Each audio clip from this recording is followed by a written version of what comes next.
N'hésitez pas à liker la vidéo si elle vous plaît et si vous êtes nouveau sur la chaîne, n'oubliez pas de vous abonner et d'activer la notification pour ne rater aucune de nos prochaines vidéos. On commence.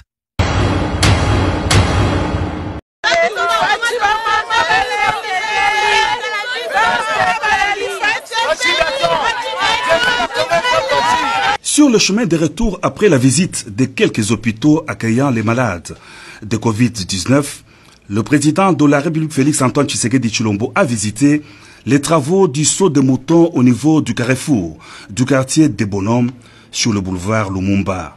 Les travaux de cet ouvrage sont exécutés à 80%. Il reste le remblayage de 2 rampes de la montée et la descente avant leur phase d'asphaltage.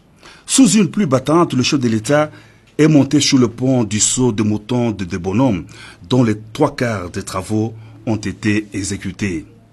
Au niveau du saut de mouton, visité par le chef de l'État au rond-point Mandela, dans la commune de La Gombe, les travaux sont exécutés à 95%.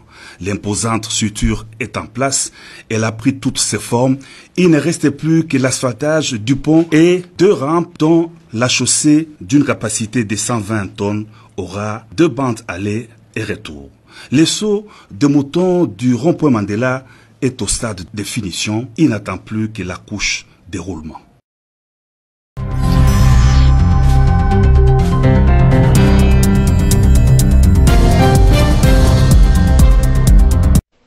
Après sa nomination, le nouveau ministre provincial de l'Intérieur, Fulbert Nkunda Milundu, a été présenté aux membres du bureau de l'Assemblée provinciale du Haut-Katanga ce vendredi 8 mai 2020. Le gouverneur de province, Jacques Kabula Katoué, a besoin de résultats pour garantir ainsi la sécurité de ses administrés dans un contexte difficile de l'insécurité auquel est confrontée déjà la population. Le chef de l'exécutif provincial qu'accompagnait le vice-gouverneur lors de cette présentation a dit compter sur la collaboration de la population et l'expérience du nouveau ministre de la territoriale en province pour mettre fin à l'insécurité. Je voudrais encore dire qu'il est inadmissible que nous puissions commencer à assister à des scènes de tueries ici à Lubumbashi.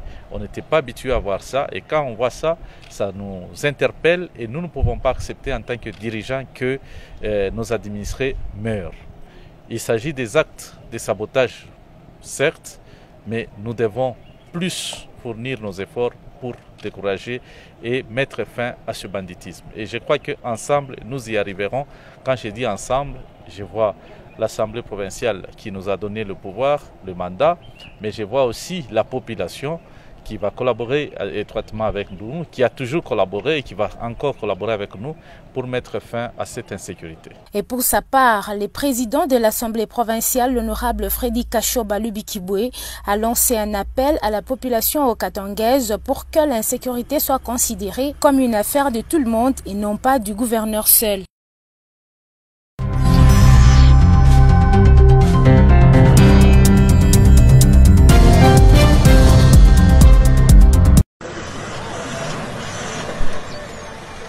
Plus d'1 mois après le dépistage du premier cas de malade de coronavirus à Kinshasa le 10 mars 2020, le président de la République Félix-Antoine Tshisekedi Tshilombo a quitté sa résidence ce jeudi 7 mai dans la matinée pour une visite des compatriotes atteints de cette pandémie dans quelques centres hospitaliers de la ville de Kinshasa.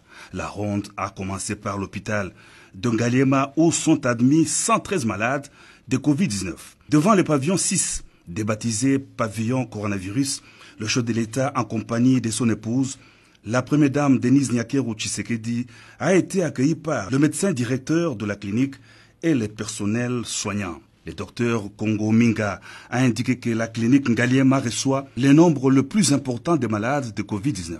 C'est ici que l'on a dépisté le premier cas de cette maladie à Kinshasa. 16 malades viennent de guérir.